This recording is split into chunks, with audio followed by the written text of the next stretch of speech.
Hello friends, welcome back to our channel Toppers Target. I hope आप सब अच्छे होंगे और आप सबकी प्रिपरेशन अच्छे से चल रही होगी। तो आज हम लेकर आए हैं आपके लिए एक इंपॉर्टेंट क्लास जिसमें हम एनवीएस टीजीटी के प्रीवियस ईयर क्वेश्चन डिस्कस करेंगे। तो ये जो पेपर हुआ था ये हुआ था 28 नवंबर 2022 को। इसके हम आज कुछ क्वेश्चंस डिस्कस करने वाले हैं। तो स्टार्ट करते हैं आज की क्लास को। Let's see. तो जो सबसे पहला क्वेश्चन है वो है क्वेश्चन नंबर फर्स्ट है, that is A is called master gland in human beings.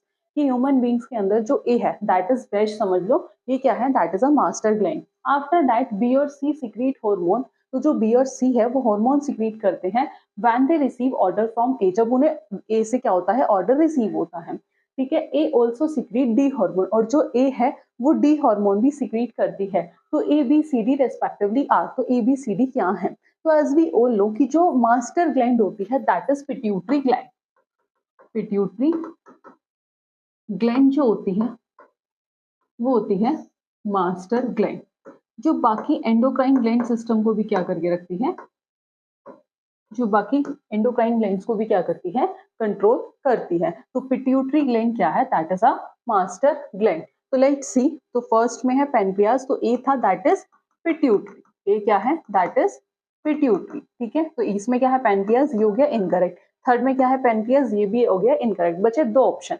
अब बी और सी जो है वो हार्मोन सिक्रीट करते हैं जब उन्हें ए से क्या मिलता है, जब उन्हें ए से ऑर्डर रिसीव होता है। तो जो ओवरीज और टेस्टिस है, जो ओवरीज और ओवरीज एंड टेस्टिस क्या करते हैं, सिक्रीट हार्मोन जब उन्हें ए से क्या मिलता है, ऑर्डर मिलता है। तो जो ओवरीज है वो कौन कौन से हार्मोन सिक्रीट करती है, वो करती है estrogen, estrogen and progesterone, estrogen and progesterone. और जो टेस्टिस है वो कौन सा हार्मोन सिक्रीट करती है, testosterone, testosterone. Is that clear? तो जो बी और सी हो गए that is ovaries and testis. उसके बाद ए ऑल्सो सिक्रीट हार्मोन। तो जो ए है वो कौन सा हार्मोन सिक्रीट करती है, that is growth hormone, growth hormone. Let's see. तो पिट्यूटरी, ओवरीज, टेस्टिस, ग्रोथ, जो सेकंड ऑप्शन हो गया ये क्या हो गया आपका correct answer. Is that clear? So move करते हैं, एक्सप्लेनेशन देख लेते हैं। तो पिट्यूटरी ग्लैंड को हम मास्टर ग्लैंड कहते हैं of the endocrine system. Is that clear?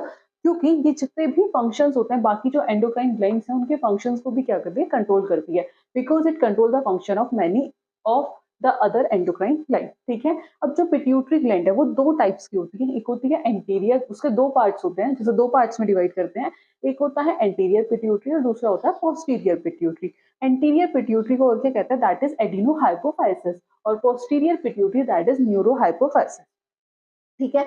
अब जो हार्मोन प्रोड्यूस होते हैं एंटीरियर पिट्यूटरी से वो कौन कौन से हैं, वो है HGH that is human growth hormone और growth hormone, TSH that is thyroid stimulating hormone, ACTH that is adrenocorticotropin hormone, FSH follicle stimulating hormone, luteinizing hormone और प्रोलैक्टिन। दैट इज इंपॉर्टेंट कि कौन सिक्रीट करते हैं, ये वाले हार्मोन सिक्रीट करती है एंटीरियर पिट्यूटरी। ठीक है। और जो हार्मोन्स प्रोड्यूस होते हैं किसके थ्रू, बाय पोस्टीरियर पिट्यूटरी। वो कौन कौन से हैं, that is oxytocin and vasopressin. कौन कौन से, ऑक्सीटोसिन एंड वैसोप्रेसिन। तो फॉलिकल स्टिमुलेटिंग हार्मोन और ल्यूटिनाइजिंग हार्मोन ये कहां से प्रोड्यूस होते हैं, प्रोड्यूस बाय पिट्यूटरी ग्लैंड, जिन्हें हम गोनाडोट्रोपिन्स भी कहते हैं।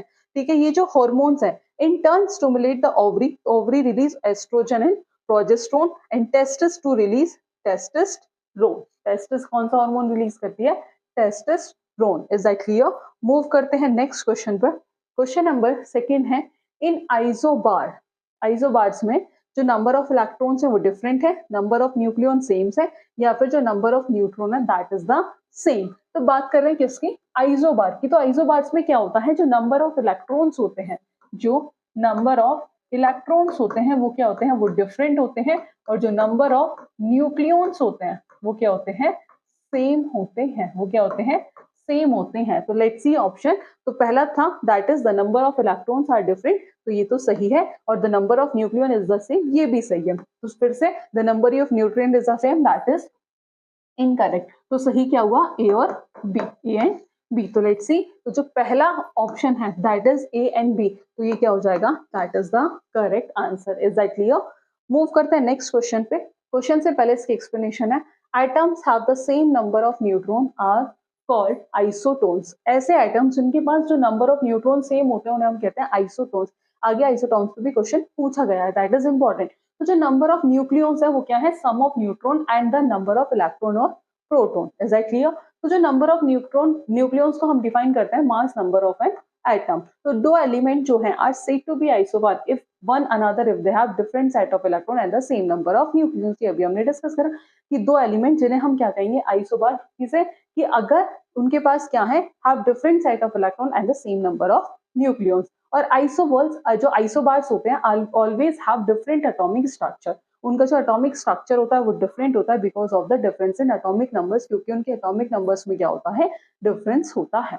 मूव करते हैं नेक्स्ट क्वेश्चन पर। क्वेश्चन नंबर 3 है, element X has atomic number 8। एक एलिमेंट X है जिसका एटॉमिक नंबर है 8, ठीक है। And element Y has atomic number 15। एक एलिमेंट है दैट इज X जिसका एटॉमिक नंबर है 8 और एक एलिमेंट है Y जिसका एटॉमिक नंबर है 15।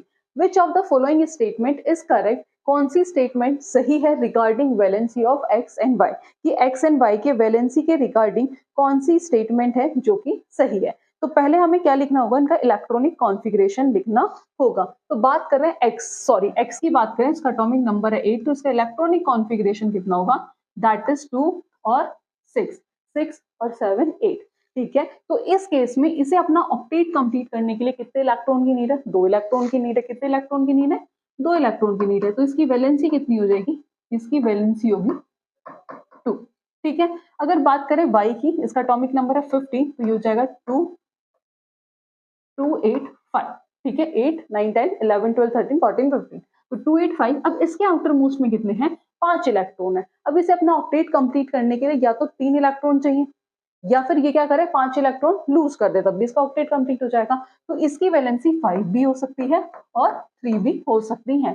तो इसकी वैलेंसी 5 भी और 3 भी। Is that clear? तो इलेक्ट्रॉनिक कॉन्फ़िगरेशन दैट इज 2 6 और 2 8 5। तो let's C valency of X is 6, की जो वैलेंसी है X की वो 6 है, तो that is incorrect. Valency of X is 6, ये भी incorrect. Valency of X is 2, yes, and that of Y is 3 और 5। तो जो थर्ड ऑप्शन होगा that is the correct answer, कि ये जो है Y जो है या तो ये 5 इलेक्ट्रॉन लूज कर दे या फिर ये 3 इलेक्ट्रॉन क्या कर ले, गेन कर ले। तो इस केस में जो इसकी वैलेंसी हो सकती है वो 5 भी हो सकती है और 3 भी हो सकती है। Is that clear? मूव करते हैं नेक्स्ट क्वेश्चन पर। क्वेश्चन नंबर 4 है, fill in the gap in the following table. कुछ dispersion phase, dispersing medium, type of colloid और एग्जांपल गिवन है। तो इन्हें जो गैप्स हैं उन्हें फिल करना है। तो जब डिस्पर्स्ड फेज लिक्विड होता है और डिस्पर्स्ड मीडियम भी लिक्विड होता है, तो उस केस में जो टाइप ऑफ कॉलॉइड होता है that is emulsion, that is emulsion, ठीक है, जिसका एग्जाम्पल है मिल्क। आफ्टर दैट अगर किसी का एग्जाम्पल है स्पंज, तो उस केस में जो टाइप ऑफ कोलोइड होगा दैट इज फॉर्म और डिस्पर्स्ड फेज क्या होगा, दैट इज गैस। उस केस में जो डिस्पर्स्ड फेज होगा दैट इज गैस। कि हमने देखा जब डिस्पर्स्ड फेज भी लिक्विड है और डिस्पर्स्ड मीडियम भी लिक्विड है, ठीक है, तो उस केस में क्या होगा, जो टाइप ऑफ कोलोइड होगा दैट इज इमल्शन और एग्जाम्पल था मिल्क।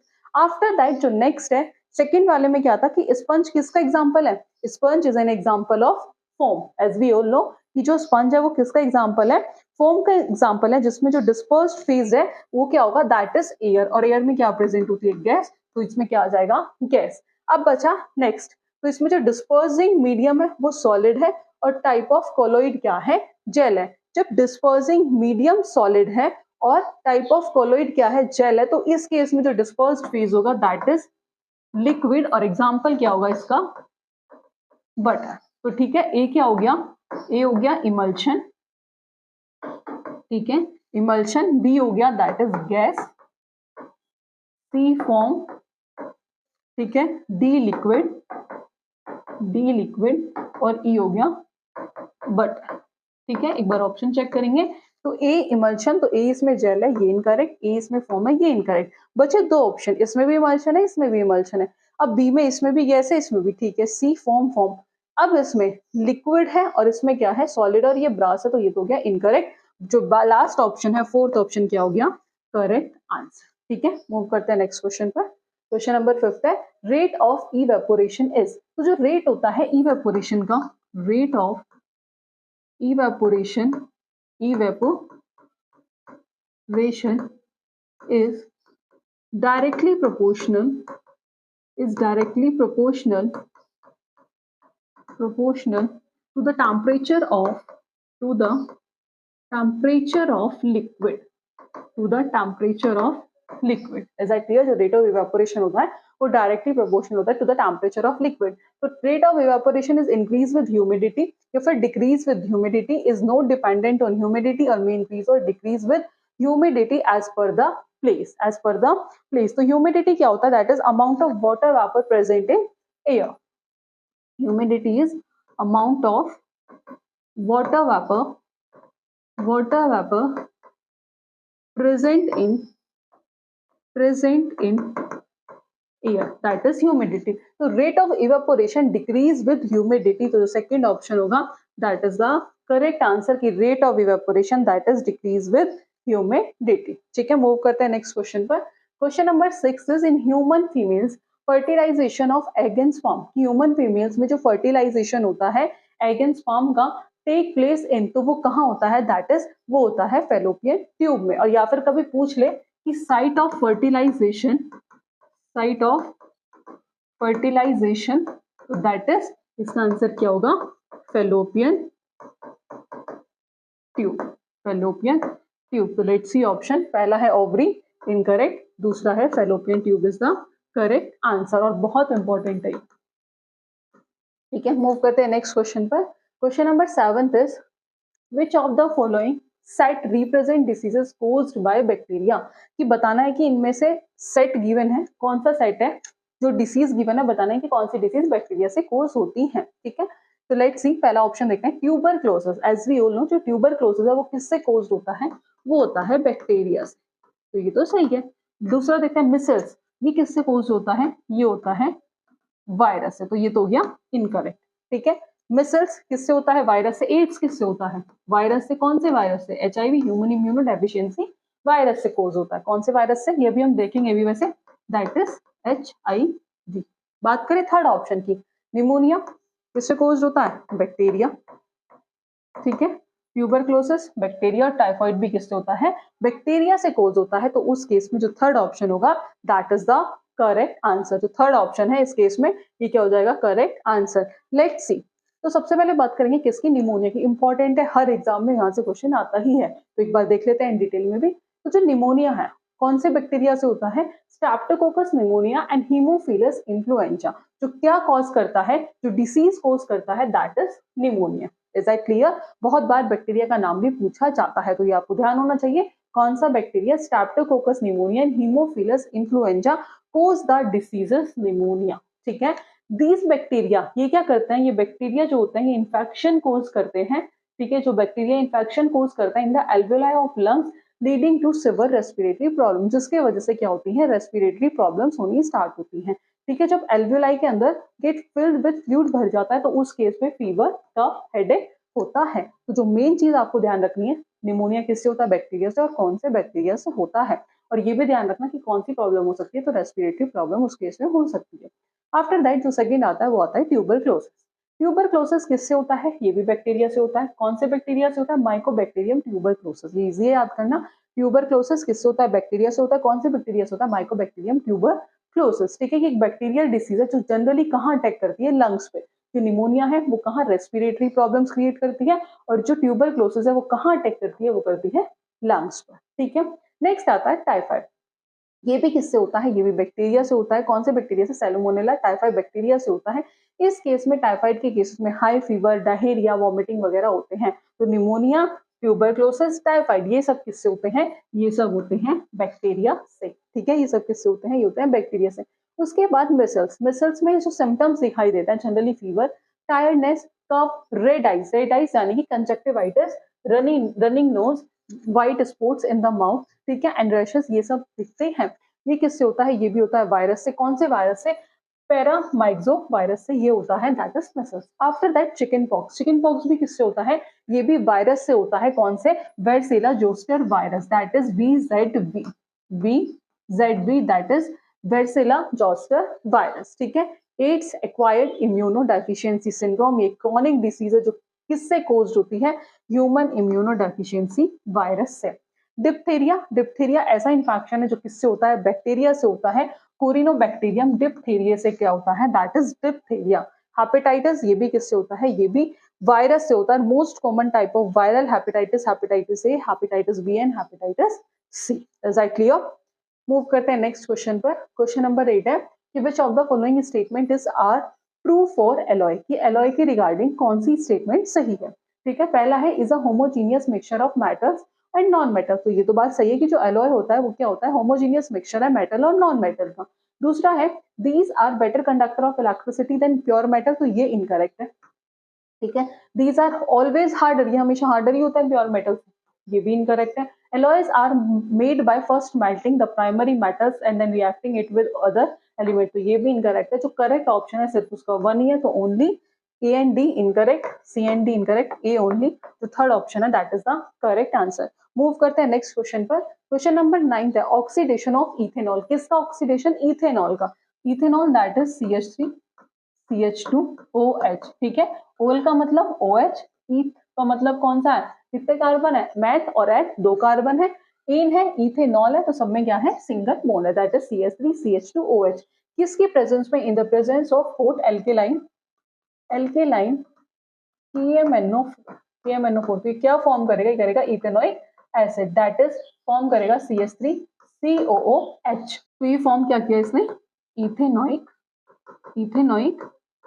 एसिड। ठीक है, तो let's see, ethane incorrect, ethanoic acid is the correct answer. Let's see, तो एल्केलाइन KMNO4 क्या है, that is a strong oxidising agent. Alkaline KMNO4 क्या है, ये एक स्ट्रॉन्ग ऑक्सीडाइजिंग एजेंट है, hence will first oxidise ethanol. ठीक है, तो जो KMNO4 का जो कलर होता है वो कैसा होता है, वो डार्क पर्पल होता है। KMNO4 दैट इज पोटेशियम पर मैग्नेट, दैट इज पोटेशियम पर मैग्नेट, जिसका कलर क्या होता है, वो डार्क पर्पल होता है। When a solution of ethanol, जब हम उसे हीट करते हैं विद पोटेशियम पर मैग्नेट दैट इज KMNO4, तो जो पिंक कलर होता है सॉल्यूशन का वो चला जाता है, किसकी वजह से, because of the strong oxidising agent की वजह से।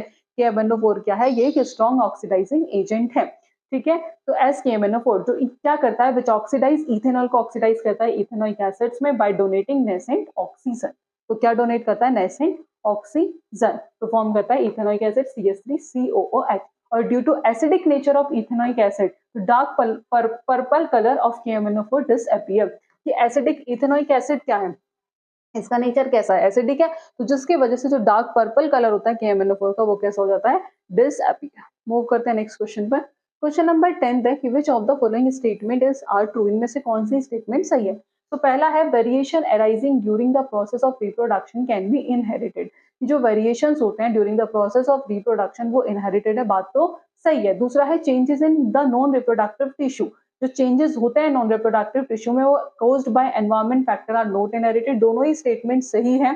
तो let's see, statement A is true, statement B is false, incorrect, statement B true, that is incorrect, both statement A and statement B are true, तो जो third option होगा that is the correct answer. ये दोनों ही जो statement है वो क्या है, सही है। मूव करते हैं नेक्स्ट क्वेश्चन पर। क्वेश्चन नंबर 11 जो है कि which of the following statement is true, फिर से पूछा है कि इनमें से कौन सी स्टेटमेंट है जो सही है। ठीक है, पहला है sexual reproduction take place only in plant, sexual reproduction से प्लांट में होता है, that is incorrect. Angiosperm reproduce both by sexual and asexual reproduction, सही है। Sexual reproduction take place only in bisexual, तो ये यूनिसेक्सुअल में भी होता है, ये भी इनकरेक्ट है। Sexual reproduction take place in unicellular animal, तो ये ऑल्सो इनकरेक्ट है। तो बचा कौन सा, सेकंड ऑप्शन, और सेकंड ऑप्शन क्या है, that is the correct answer. Let's see, तो एंजियोस्पर्म को हम क्या कहते हैं, that is also known as flowering plant. Angiosperm are also known as, that is known as flowering plant. Angiosperm reproduce sexually. ठीक है, जो male gametophyte that is pollen grain और फीमेल गैमेटोफाइट ओव्यूल्स, वो कहाँ डेवलप होते हैं, वो होते हैं इन स्पेशल स्ट्रक्चर, जैसे हम कहते हैं फ्लावर। ठीक है, कि आपने sexual reproduction in flowering plant में भी स्टडी किया हुआ कि male gametophyte that is known as polar grain and female gametophyte that is ovule, ये कहाँ डेवलप होते हैं, इन द स्पेशल स्ट्रक्चर, जैसे हम क्या कहते हैं, फ्लावर कहते हैं। सेक्सुअल जो रिप्रोडक्शन होता है, रिप्रोडक्शन में दो टाइप्स होते हैं, एक होता है सेक्सुअल रिप्रोडक्शन, दूसरा होता है सेक्सुअल रिप्रोडक्शन। तो सेक्सुअल रिप्रोडक्शन में क्या होता है कि male and female gamete are produce in the flower, कि फ्लावर में जो है वो मेल और फीमेल गैमेट्स कहाँ प्रोड्यूस होते हैं, इन द फ्लावर। जो स्टैमन्स और कार्पल्स होते हैं that is a reproductive flower part of the flower, ये स्टैमन्स और कार्पल्स जो है ये क्या है, रिप्रोडक्टिव पार्ट है फ्लावर के, जो क्या कंटेन करते हैं, कंटेनिंग द जर्म सेल। ठीक है, तो द फ्लावर को हम क्लासिफाई करते हैं एज यूनिसेक्सुअल और बाइसेक्सुअल रिप्रोडक्टिव ऑर्गन के बेसिस पे, कि जिसके अंदर दोनों रिप्रोडक्टिव ऑर्गन प्रेजेंट होते हैं उसे हम कहते हैं बाइसेक्सुअल, और जिसके अंदर एक होता है या तो स्टैमन हो या फिर पिस्टिल हो उसे हम कहते हैं यूनिसेक्सुअल। ठीक है, तो हम दो पार्ट्स में फ्लावर को क्लासिफाई करते हैं, यूनिसेक्सुअल और बाइसेक्सुअल फ्लावर। तो सबसे पहले जो डिस्कस करेंगे वो होता है unisexual flower. Unisexual flower contain either pistil और स्टैमन, या फिर मेल रिप्रोडक्टिव ऑर्गन या फिर फीमेल रिप्रोडक्टिव। दूसरा आता है bisexual, the flower that possess both male and female reproductive part. ठीक है, is that clear?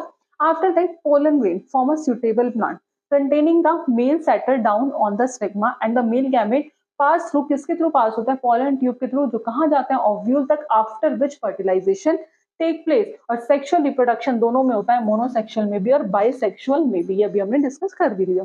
After that asexual reproduction, asexual reproduction भी क्या है, मोड ऑफ रिप्रोडक्शन है जिसमें नए ऑफस्प्रिंग्स क्या होते हैं, प्रोड्यूस होते हैं by single parent, by single parent. इसे यूनिपेरेंटल भी बोलते हैं, तो सेक्सुअल को बायपेरेंटल भी। तो in plant asexual reproduction occur by method of known as apomixis, की प्लांट्स के अंदर जो असेक्सुअल रिप्रोडक्शन होता है वो किस मेथड के थ्रू होता है, जिसे हम कहते हैं एपोमिक्सिस। क्या होता है एपोमिक्सिस? इसमें क्या होता है, ये एक ऐसा प्रोसेस है जिसमें प्लांट का फॉर्मेशन होता है किससे, फ्रॉम अ सीड से, बट विदाउट फर्टिलाइजेशन, बिना फर्टिलाइजेशन के, और normal sexual reproduction. Is that clear? किसके थ्रू? विदाउट फर्टिलाइजेशन, और उस प्रोसेस को हम कहते हैं एपोमिक्सिस। ठीक है, नेक्स्ट क्वेश्चन, क्वेश्चन नंबर 12 है, मैच द फॉलोइंग करेक्टली। ठीक है, तो जो पहला है auxin, that is plant hormone, और ये इनके फंक्शन है। तो बात करें सबसे पहले किसकी, ऑक्सिन की। तो ऑक्सिन का जो फंक्शन होता है वो होता है that is a movement of shoot. A का क्या हो गया, ए का हो गया फोर्थ। एक बार ऑप्शन देख लेते हैं, ए का थर्ड है, बस एक ऑप्शन ऐसा है जिसमें ए का फोर्थ है। अगर हमें पता था ऑक्सिन का फंक्शन है मूवमेंट ऑफ द शूट, तो उस केस में हमारा आंसर हो गया सही। एक बार देख लेते हैं, गिबरेलिंस, बी का होता है first, that is growth of stem. Cytokinin, cytokinin that is, जो सी का होगा that is promote cell division, और abscisic acid inhibit growth. Is that clear? तो ए का फोर्थ, बी का फर्स्ट, सी का सेकंड, और डी का क्या हो गया, थर्ड। तो जो सेकंड ऑप्शन हो गया that is the correct answer. जो सेकंड ऑप्शन हो गया आपका वो कौन क्या हो जाएगा, that is the correct answer. Move करते हैं नेक्स्ट क्वेश्चन पर। क्वेश्चन नंबर 13 है कि which of the following statement are true regarding arteries in a human circulatory system, कि इनमें से कौन सी स्टेटमेंट सही है, किसके रिगार्डिंग, आर्टरीज के regarding in a human circulatory system. तो all arteries carry pure blood, की जितनी भी आर्टरीज है वो क्या सारे प्योर ब्लड कैरी करती हैं, तो ये भी इनकरेक्ट। आर्टरीज है वॉल्स, की आर्टरीज के पास वॉल्स होते हैं, ये भी incorrect. Arteries have thick walls, ये तो सही है। Arteries carry blood from heart to other organ, ये भी सही है। जो करेक्ट ऑप्शन हुआ सी और D. Let's see, third option C और D is the correct answer. Let's see, blood circulate, yes we all know हमारी बॉडी में क्या होता है, ब्लड का सर्कुलेशन होता है, हमारी पूरी बॉडी में ब्लड सर्कुलेट करता है, किसके थ्रू, ब्लड वेसल्स के थ्रू। ठीक है, तीन मेजर काइंड्स होते हैं ब्लड वेसल्स के, कौन कौन से, आर्टरीज, वेन्स और कैपिलरीज। तो जो majorly help in delivering oxygen to vital organ and tissue and also help in removal of waste product, जो किस में हेल्प करते हैं ऑक्सीजन को डिलीवर करने में टू वाइटल ऑर्गन्स और टिश्यू के पास, और जो क्या करते हैं वेस्ट प्रोडक्ट को रिमूव करने में हेल्प करते हैं। बात करें आर्टरीज और वेन्स की, ये क्या होते हैं, ट्यूब्स होती हैं, tubes of muscles that are blood flow through, जिनके थ्रू ब्लड क्या करता है, फ्लो करता है। आर्टरीज आर द वंस जो क्या कैरी करती है ब्लड को अवे फ्रॉम द हार्ट, और जो वेन्स होती हैं वो ब्लड को कहाँ जाती है, टूवर्ड्स द हार्ट। ठीक है, except the pulmonary blood vessels, arteries carry oxygenated blood and veins carry deoxygenated blood, but there is exception, that is pulmonary blood vessels. Except the pulmonary blood vessels, जो arteries है वो carry करती है oxygenated blood, जो veins है वो carry करती है डीऑक्सीजनेटेड ब्लड, और जो कैपिलरीज होती हैं that is the smallest blood vessels, जो कैपिलरीज होती हैं that is the smallest blood vessels, जो कनेक्ट करती हैं, that connect arteries and veins. Capillaries क्या है, smallest blood vessels that connect arteries and veins.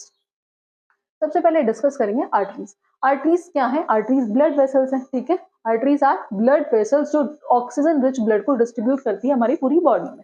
ठीक है, ये क्या करती है, ये ब्लड को कैरी करती है कहाँ से, हार्ट को, और कहाँ तक पहुंचाती है, हमारे बॉडी के सारे पार्ट तक ब्लड को पहुंचाती है। एक्सेप्ट द पल्मोनरी आर्टरीज, जो क्या कैरी करती है, deoxygenated blood from the heart to the lungs. Arteries have thicker walls with muscles tissue when compare to veins. ये आर्टरीज की जो वॉल्स होती हैं वो कैसी होती है, थिकर होती है। आर्टरीज के बारे में क्वेश्चन में पूछा गया था, और they do not have walls, और the force of blood coming from the heart help the blood to flow in one direction. जो किस में हेल्प करता है कि जो ब्लड है वो एक ही डायरेक्शन में फ्लो होना चाहिए। Is that clear? जो जिस फोर्स से ब्लड आता है, blood coming from the heart, वो हेल्प करता है कि जो ब्लड है वो एक ही डायरेक्शन में क्या होना चाहिए, फ्लो होना चाहिए। ठीक है, ये हमने किसके बारे में पढ़ा, आर्टरीज के बारे में। अब पढ़े अगर वेंस, तो वेंस क्या करती है, ब्रिंग बैक द, वापस किसे लेके जाती है, ऑक्सीजन पुअर ब्लड।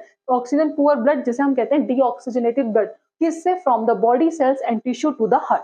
किससे लेके जाती है, body cells, from body cells and tissue to the किसके पास, हार्ट के पास। इसकी जो वॉल्स होती हैं वो थिनर्स होती हैं, इनके पास वॉल्स होती हैं। किस लिए वॉल्स होती हैं, क्योंकि क्या करती है, to keep the blood flowing and prevent the blood, की ब्लड को बचाती है कि वो रॉन्ग डायरेक्शन में मूव ना करे। ठीक है, दो तरह की वेंस होती हैं, पल्मोनरी और सिस्टमेटिक।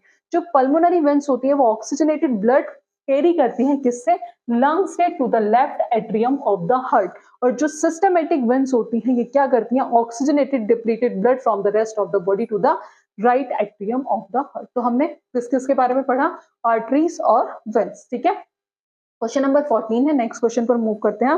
जो क्वेश्चन नंबर 14 है वो है, choose the correct sequence that represent a human excretory system. बताना है, करेक्ट सीक्वेंस बतानी है, किस तो किसे रिप्रेजेंट कर रहा हो, ह्यूमन एक्सक्रीटरी सिस्टम। तो करेक्ट सीक्वेंस क्या होगी, दैट इज, जो करेक्ट सीक्वेंस होती है, किडनी, यूरेटर, यूरिनरी ब्लैडर और यूरेथ्रा। किडनी, ठीक है, किडनी के बाद सेकेंड आता है दैट इज यूरेटर, फिर उसके बाद urinary bladder, correct sequence, and urethra. Let's see, kidney, ureter, urethra, incorrect. Ureter नहीं, kidney, ureter, urinary bladder, urethra. तो थर्ड ऑप्शन क्या हो गया, करेक्ट आंसर। ठीक है, मूव करते हैं नेक्स्ट क्वेश्चन पर। क्वेश्चन नंबर 15 है, transpiration help in absorption of water and mineral. Transpiration help करता है, help in absorption of water and minerals by the roots, किसके थ्रू, तो क्रिएटिंग फंक्शन के थ्रू। तो जो फर्स्ट ऑप्शन होगा that is the correct answer. Next question, question number 16 है, which of the following does not sublimate. कि इनमें से ऐसा कौन सा है जो सब्लिमेट नहीं होगा, तो दैट इज अमोनियम एसिटेट। तो camphor dry ice ammonium acetate is the correct answer. इसे भी देखते हैं एक बार। तो एज वी ऑल नो कि जो ट्रांजिशन होता है सब्सटेंस का डायरेक्टली सॉलिड स्टेट से गैसियस स्टेट में बिना लिक्विड स्टेट में गए हुए, उसे हम कहते हैं सब्लिमेशन। Is that clear? तो अमोनियम क्लोराइड को जब हीट करते हैं तो डायरेक्टली किसमें कन्वर्ट हो जाता है, वेपर में। वही camphor molecules are held together by किसके थ्रू, वीक फोर्स के थ्रू, even weaker than ice molecule. तो ये सिंपली वेपोराइज हो जाता है हीट से विदाउट मेल्टिंग। ठीक है, at room temperature and normal pressure, at room temperature and normal pressure, that is atmospheric pressure, जो कार्बन डाइऑक्साइड है वो क्या है, that is a gas. So when you take dry ice, that is solid carbon dioxide, and exposed to this temperature and pressure, it will try to the gas phase. But जो ammonium acetate है वो sublimate नहीं होता, क्योंकि इसके अंदर strong bonding होती है मॉलिक्यूल्स के बीच, विद इन द मॉलिक्यूल्स। तो अमोनियम एसिटेट के बीच में क्या होती है, सब्लिमेट नहीं होता, इनके बीच में मॉलिक्यूल्स के बीच में स्ट्रॉन्ग बॉन्डिंग होती है। दैट्स व्हाई जो अमोनियम एसिटेट है वो सब्लिमेट नहीं होता है। मूव करते हैं नेक्स्ट क्वेश्चन पे। क्वेश्चन नंबर 17 है, ग्रोइंग टू और मोर क्रॉप साइमल्टेनियसली, कि दो या उससे ज्यादा क्रॉप को साइमल्टेनियसली ग्रो कराने पर on the same field in a definite pattern, उसे हम क्या कहते हैं, तो उसे हम कहते हैं इंटरक्रॉपिंग। की एक निश्चित पैटर्न में एक ही खेत में एक साथ दो या अधिक फसलों को उगाना क्या कहलाता है, तो कहलाता है इंटरक्रॉपिंग। तो mix cropping incorrect, intercropping is the correct answer. ठीक है, नेक्स्ट क्वेश्चन, क्वेश्चन नंबर 18 है, identify the group of animals that, ठीक है, हैव 3 चैम्बर्ड हार्ट, जिसके 3 चैम्बर्ड हार्ट्स है। रेस्पायर किसके थ्रू करते हैं, गिल्स और लंग्स के थ्रू। ले एग्स इन वाटर, तो वो पीसेस है, एम्फीबिया है, रेप्टाइल है, एविस। तो दैट इज एम्फीबिया, जिनके पास 3 चैम्बर्ड हार्ट है, रेस्पायर थ्रू गिल्स और lungs, lay eggs in water. तो जो सेकंड ऑप्शन हो गया that is the correct answer. Is that clear? Question number 19 है, which set of the following is odd one. इनमें से कौन सा ऑड वन है, किसके बेसिस पे, on the basis of classification of animal. तो जो पहला है फ्रॉग, टोड, सैलमेंडर, तो ये कौन से उसमें आते हैं, ये आते हैं एम्फीबियन। ये तीनों ही किसमें आते हैं, एम्फीबियन। बात करें snake, turtle, lizard, that is reptile. ये किसमें आते हैं, ये आते हैं किसमें, दैट इज रेप्टाइल। बात करें फ्रॉग की, फ्रॉग किसमें आ गया, amphibian, amphibia.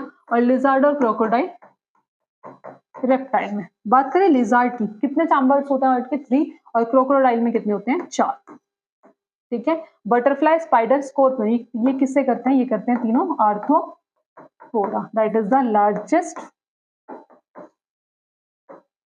Phylum kingdom of, that is the largest classification arthropoda. तो ये सारे जो है फर्स्ट, सेकंड और फोर्थ, ये तीनों, ये भी तीनों एम्फीबिया, ऑड वन आउट एक दूसरे से अलग केस में ये है थर्ड ऑप्शन में। तो जो थर्ड ऑप्शन होगा that is the correct answer. ठीक है, जो थर्ड ऑप्शन होगा that is the correct answer की फ्रॉग, लिजार्ड और क्रोकोडाइल। जो फ्रॉग है वो एम्फीबिया से, लिजार्ड और क्रोकोडाइल किससे, रेप्टिलिया से। ठीक है, और जो आर्थ्रोपोडा है that is the largest phylum of kingdom. ठीक है, ये तीनों किससे, ये आर्थ्रोपोडा।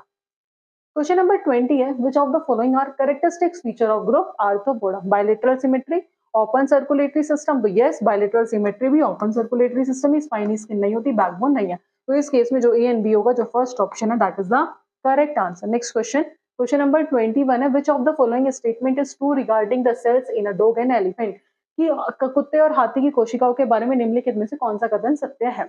तो सिंपल सी बात है, बिगर साइज, एलिफेंट का साइज क्या है, बड़ा है, तो नंबर ऑफ सेल्स भी क्या होंगी, ज्यादा होंगी। तो let's see, the size of cells in an elephant are larger than that in a dog.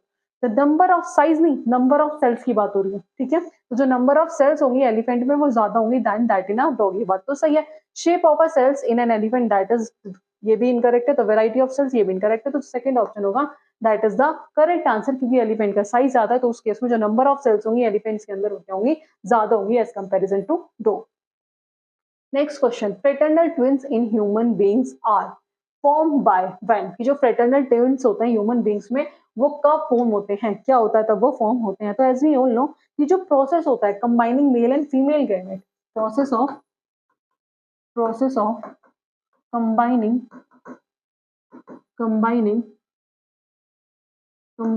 Mail and female gamete, mail and female gamete, उसे हम क्या कहते हैं, उसे कहते हैं फर्टिलाइजेशन। और site of fertilisation that is fallopian tube, ठीक है, द साइट ऑफ फर्टिलाइजेशन है that is fallopian tube. There are two identical twins, एक होता है मोनोजाइगोटिक और दूसरा होता है डाइजाइगोटिक। मोनोजाइगोटिक और डाइजाइगोटिक। जो मोनोजाइगोटिक होता है दैट इज आइडेंटिकल ट्विन्स। ठीक है, जो डाइजाइगोटिक होता है ये होता है फ्रेटर्नल ट्विन्स। अब जो फ्रेटर्नल ट्विन्स है ये कैसे फॉर्म होता है, ये होता है two eggs are fertilised by two sperm. तो जो थर्ड ऑप्शन है that is the correct answer. First भी गलत, सेकंड भी और फोर्थ भी इनकरेक्ट, तो थर्ड ऑप्शन होगा that is the correct answer. Let's see, जो आइडेंटिकल ट्विन्स होते हैं वो डेवलप होते हैं from a single egg fertilised egg. ठीक है, from a single fertilised eggs. ठीक है, fertilisation of single egg take place by single sperm. तो कौन सा, दैट इज आइडेंटिकल ट्विन्स। और जो फ्रेटर्नल ट्विन्स होते हैं उन्हें डाइजाइगोटिक ट्विन्स भी कहते हैं, और they result from the fertilization of two separate eggs with different sperm during the same pregnancy, that is fraternal twins। ठीक है, और जो fraternal twins होता है may or may not be of the same sex or have similar appearance, उसका sex same हो वो भी जरूरी नहीं है, और उनका appearance भी similar हो वो भी नहीं। ठीक है, हो भी सकता है नहीं भी। Next question, A is an exocrine as well as endocrine gland in human beings. It secrete B which contain enzyme to aid digestion of food in the small intestine. तो A क्या है, एक्सोक्राइन भी है as well as endocrine gland भी है in human beings के अंदर। वो क्या सिक्रीट करती है, इट सिक्रीट बी विच जो एंजाइम कंटेन्स करता है, जो हेल्प करता है कि उसमें digestion of food in the small intestine. तो A and B respectively are, A and B क्या है। तो एज वी ओन लो, जो ग्लैंड होता है वो एक ऐसा ऑर्गन है जो एक या उससे ज्यादा सब्सटेंस प्रोड्यूस करता है, जैसे हार्मोन और ये सब। ठीक है, तो जो ग्लैंड है वो दो तरीके की होती है, एक्सोक्राइन ग्लैंड और एंडोक्राइन ग्लैंड। तो ए जो है वो एक्सोक्राइन भी है और as well as endocrine gland भी है इन ह्यूमन बॉडी। तो दैट इज पेनक्रियाज, और जो एंजाइम्स कंटेन करता है दैट इज पेनक्रियाटिक जूस। तो पहला liver bile juice incorrect, pancreas bile juice incorrect, pancreas और pancreatic juice is the correct answer. जो थर्ड ऑप्शन होगा that is the correct answer. Let's see, जो पैनक्रियाज है वो दोनों एक्सोक्राइन और एंडोक्राइन ग्लैंड की तरह काम करता है। ठीक है, ये सिक्रीट करता है पेनक्रियाटिक जूस जो एंजाइम्स कंटेन करते हैं, जो हेल्प करते हैं to aid the digestion of food in the small intestine. Pancreatic juice contain inactive enzymes. जो पेनक्रियाटिक जूस है वो इनएक्टिव एंजाइम्स कंटेन करता है, जैसे सेलाइवरी, जैसे amylase, lipase, nucleus, chymotrypsin, carboxypeptidase and trypsinogen. जो endocrine secretion include the secretion of hormone जैसे glucagon और इंसुलिन। ठीक है, और pancreas consist of islets of Langerhans, that is important, यहाँ से भी क्वेश्चन आता है। दो तरीके के सेल्स होती हैं, अल्फा सेल्स और बीटा सेल्स, और पूछते हैं कि जो अल्फा सेल्स है वो सिक्रीट करती है ग्लूकेगन को, और जो बीटा सेल है वो सिक्रीट करती है इंसुलिन को। ग्लूकेगन का फंक्शन क्या होता है, ये हेल्प करता है maintaining normal blood glucose level को मेंटेन करने में हेल्प करता है, और जो इंसुलिन है ये मेजर रोल प्ले करता है regulation of glucose metabolism, that is important.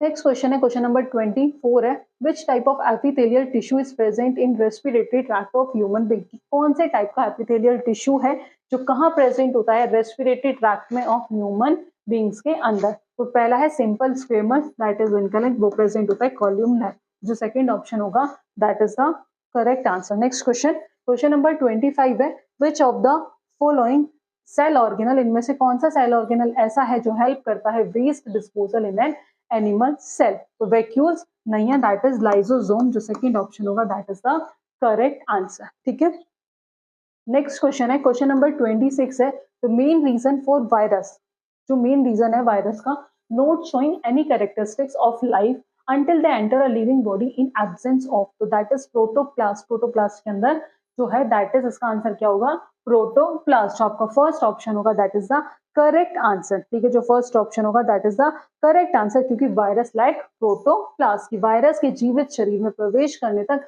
जीवन में किसी भी लक्षण को नहीं दिखाने का मुख्य कारण किसका अभाव है, दैट इज प्रोटोप्लास्ट, क्योंकि virus like protoplast. Next question है, plant cell is likely to swell up putting in a solution which is dash to it, ये एक पौधे की कोशिका को एक घोल में डालने पर सूजन होने पर की संभावना है जिसका दैट इज हाइपोटोनिक,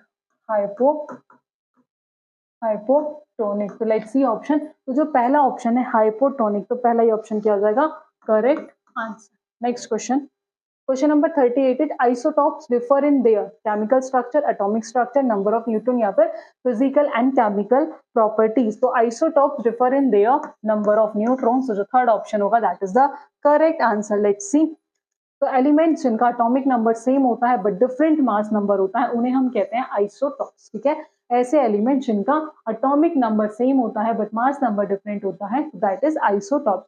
तो आइसोटॉप जिनका मास नंबर क्या है, डिफर है, और due to difference in the masses, की मासेस के डिफरेंस की वजह से जो नंबर ऑफ न्यूट्रॉन्स होते हैं वो क्या कैरी करते हैं, किसके थ्रू कैरी होते हैं, by the isotopes are different. ठीक है, तो isotope having the same number of proton but are different number of neutron, तो due to the difference in their mass there is a difference in the physical properties. ठीक है, मास के difference की वजह से इनकी फिजिकल प्रॉपर्टीज में भी डिफरेंस होता है, जैसे मेल्टिंग पॉइंट हो गया, बॉइलिंग पॉइंट हो गया, क्योंकि फिजिकल प्रॉपर्टी किस पर डिपेंड करती है, मास पर डिपेंड करती है। ठीक है, जो केमिकल प्रॉपर्टीज होती है आइसोटॉप की ऑलमोस्ट सेम होती है, but in case of hydrogen isotope की बात करें तो ये एक्सेप्शन है due to the effect of neutron on the size of nucleus. तो isotope differ in the number of neutron, जैसे एग्जांपल कार्बन के क्या है, सॉरी 6C12, तो ये क्या है, ये आइसोटॉप है जिनके पास सेम नंबर ऑफ प्रोटॉन है बट 7 8, और ये क्या है, न्यूट्रॉन्स क्या है, ये डिफरेंट है। नेक्स्ट क्वेश्चन, क्वेश्चन नंबर 29 है, सिल्वर आर्टिकल बिकम ब्लैक, जो सिल्वर आर्टिकल है वो क्या हो जाता है, काला पड़ जाता है आफ्टर सम टाइम, जब उन्हें घर में रख देते हैं, किसके वजह से, due to the formation of silver sulphide, due to the formation of किसके वजह से, सिल्वर सल्फाइड। तो पहला है silver carbonate incorrect, silver oxide incorrect, silver sulphide is the correct answer. Next and last question है, क्वेश्चन नंबर 30 है, a ores are converted into oxide by heating strongly, कि जो डैश ओर्स है वो convert हो जाता है ऑक्साइड में जब उन्हें स्ट्रांगली हीट करते हैं। ठीक है, and the B of air, this process is known as, तो उस प्रोसेस को हम क्या कहते हैं, तो एक बार देख लेते हैं इसे हम। तो जो कंसंट्रेटेड ओर्स हैं वो किस में कन्वर्ट हो जाता है, converted into their oxide by the process of calcination और roasting, by the process of calcination and roasting. तो जो कैल्सिनेशन एक ऐसा प्रोसेस होता है कन्वर्जन ऑफ किसका, कार्बोनेट और का किसके अंदर, into metal oxides by strongly heated in the limited supply और एब्सेंस ऑफ एयर। और जो सिडेराइट है इज द कार्बोनेट और of iron, that is important. Siderite क्या है, दैट इज द कार्बोनेट और है आयरन का, जो किसमें कन्वर्ट हो जाता है, इनटू इट्स ऑक्साइड, किसके थ्रू, बाय कैल्सिनेशंस के थ्रू। तो इस प्रोसेस में जो फिर CO3 है is heated strongly below its melting point in the absence of air, और that is a chemical reaction. तो रोस्टिंग एक ऐसा प्रोसेस है जिसमें सल्फाइड और कन्वर्ट हो जाता है मेटल ऑक्साइड्स में bye heating strongly in the absence of air. तो कार्बोनेटेड और कन्वर्ट होता है किसमें, ऑक्साइड्स में, जब उसे स्ट्रांगली हीट करते हैं एयर की एब्सेंस में, और उस प्रोसेस को हम कहते हैं कैल्सिनेशन। तो कार्बोनेट, एब्सेंस और कैल्सिनेशन, जो सेकंड ऑप्शन होगा that is the correct answer. ठीक है, तो ये थे कुछ 30 क्वेश्चन जो हमने आज की क्लास में डिस्कस किए हैं। आई होप आपको आज का सेशन पसंद आया होगा। फर्दर ऐसी क्लास के लिए आप हमारे चैनल से जुड़े रहिएगा। इसका नेक्स्ट पार्ट हम नेक्स्ट वीडियो में डिस्कस करेंगे। तो आज की क्लास में इतना ही, मिलते हैं नेक्स्ट क्लास में नेक्स्ट टॉपिक के साथ। Thank you.